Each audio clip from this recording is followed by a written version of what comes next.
Every fall, my husband Hunter and I visit Denver, Colorado for the most underrated gem shows in the country to see rare minerals and gemstones and shop with some of our favorite jade sellers. This year, we attended the two big shows, the HardRock Summit in Westminster and the Public Gem Show at the National Western Complex in Denver. This video will feature some of the incredible gems, jades, and minerals we saw, including some very rare gemstones and the people who make this show one of the best in the USA.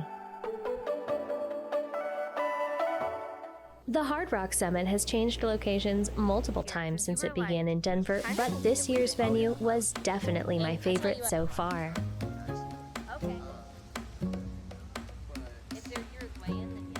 The Westin in Westminster allowed the show to be both outdoor and indoor.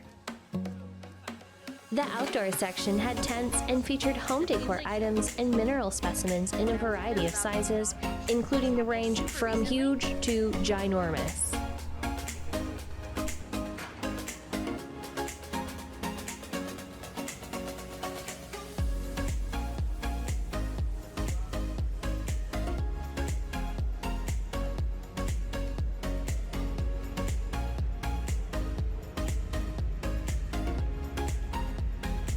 The indoor section was mind-blowing. The Legacy Ballroom on the right as you enter featured fine gem sellers such as Ryan Joseph Gems, who's shown here, an AGTA Spectrum Award-winning gem cutter. This was our first time meeting Ryan and we were blown away by his work, so I've included a link to his website below. He was selling fantasy cut amethyst, Oregon sunstone, Ethiopian opal, topaz, garnet, and more.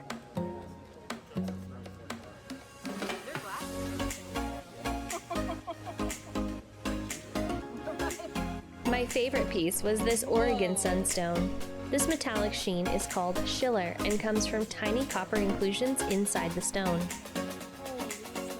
At the same booth, we met renowned gem cutter Darryl Alexander, who showed us these incredible Guatemalan Jadeite Jade carvings, which exhibit a gemmy blue-green color and very nice translucency. We were thrilled to see jade cut in such a unique way by such a big name in the industry. For those who don't know, Darryl has won over 50 industry awards, many of which were Spectrum Awards. He has been featured in publications such as Modern Jeweler and Vogue, and his work has been exhibited at a number of museums, including the Lazadra Museum of Lapidary Art.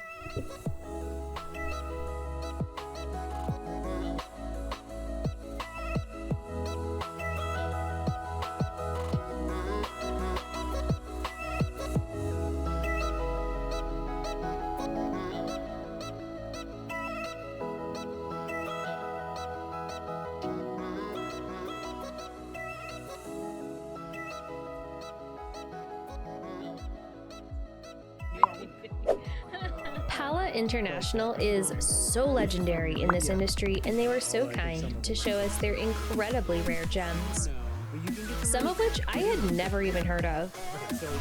These are definitely collector's gems that I've never seen in a jewelry store, and honestly, I probably never will. Evan Kaplan brought some awesome gems to the event. If you want to shop from fine gem suppliers like Evan, you can find an AGTA retailer near you using the link in the video description. And if you want to see more incredible emeralds, be sure to check out my video of JCK Las Vegas, the largest jewelry show in the USA. After we left the Legacy Ballroom where the fine gemstones were, we wandered into some of the mineral rooms where we saw better than museum quality ammolite and this educational collection of pseudomorphs, a topic I have covered on this channel before. Basically, a pseudomorph is a mineral that forms in the crystal shape of another mineral which it has replaced. They didn't have an example of jade after quartz pseudomorph, but I do have a video on that featuring Shane Zach with Freshwater Jade if you want to check it out.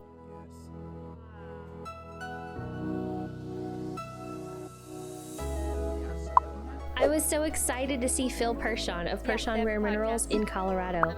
I actually bought a Uranocercite specimen for my radioactive mineral collection from him earlier this year, and I'm just obsessed with everything that he sells, so be sure to check out his website below. He was hosting at his booth UK-based mineral artist Chris Smith-Duquet, who I didn't get footage of because I was too busy buying art from him, so you'll just have to follow him on Instagram to see his work. Before we left the Hard Rock, Hunter and I, along with our friend Joe, went to check out the Fluorescent Minerals room. Even at museums, I've never seen this many fluorescent and phosphorescent minerals in one place.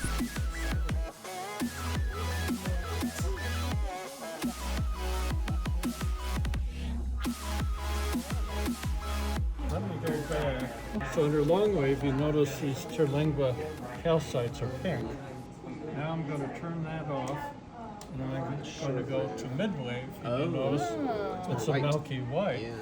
The Denver Gem Show at the National Western Complex was where the jade sellers were at this year, so for our first stop, we went up to the second level of the building on the left if you're coming from the parking lot, passed by a bunch of really distracting mirrors, and found freshwater jade. Shane is a jade carver who's known for having jade from an array of unusual locales, including Indonesia, Wyoming, Yukon Territory, and more.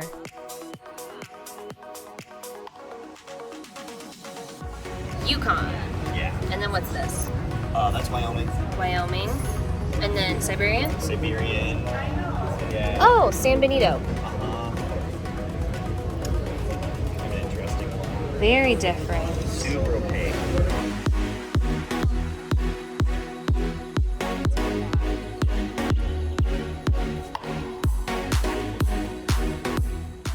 I was particularly impressed with his new bug carving in Nephrite jade from Yemen, which had varying polishes to give the jade more detail and texture.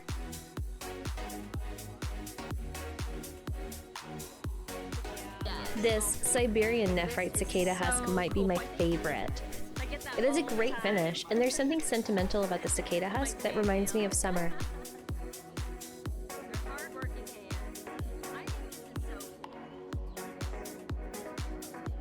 At Shane's booth, I saw something I had never seen before, which was blue nephrite jade from Wyoming. I've seen blue nephrite before from Washington, and it can come from California and Russia as well, but I didn't even know Wyoming blue existed until I saw these two pieces.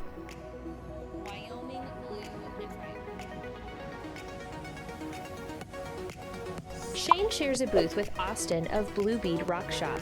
Austin took the time to tell me all about Wisconsin's Dig Your Own Moonstone mine. People can go there, it's $35. They can dig up to 20 pounds for that price. They can pay $2 a pound after that, and they find tons of stuff. On our way to the next jade booth, we passed by high-quality Brazilian quartz crystals and large specimens for home decor, sparkling amethyst, and a variety of gems and fossils.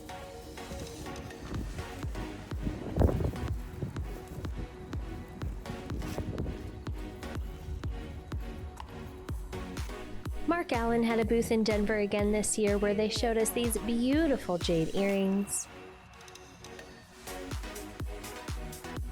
Mark Allen has some really cool Maw Sit Sit jewelry, which I almost never see.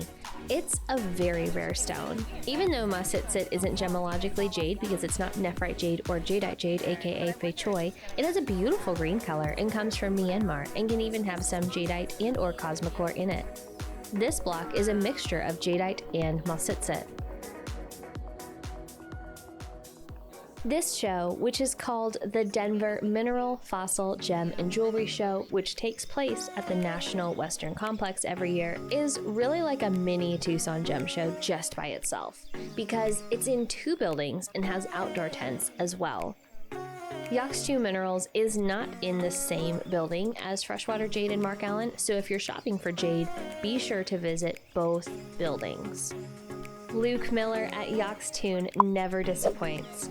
They sell Guatemalan Jadeite Jade and feature jewelry, rough jade, and incredible works of art from talented Latin American jade carvers. Repeat customers know to catch Luke in the first couple days of the show, because jade sells fast. We actually didn't make it until the 6th day of the show, and it was obvious that a lot of jade had already sold before we got there. But there were still really beautiful beads in various shades of blue, lilac, and black, rough slabs and tumbled pieces, men's jewelry, and incredible carvings.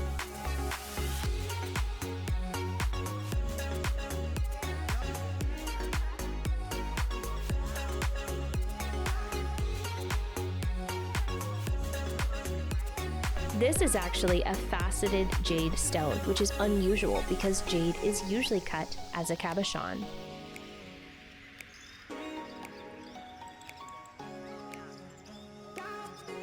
I could dedicate a whole video just to this booth, but I think you should definitely make a trip to the Denver gem shows and see Oxtune for yourself. Be sure to check them out in our other show videos about the Tucson gem shows and the Monterey Bay Jade Festival, and stick around to watch this next video, a deep dive into Guatemalan Jadeite Jade.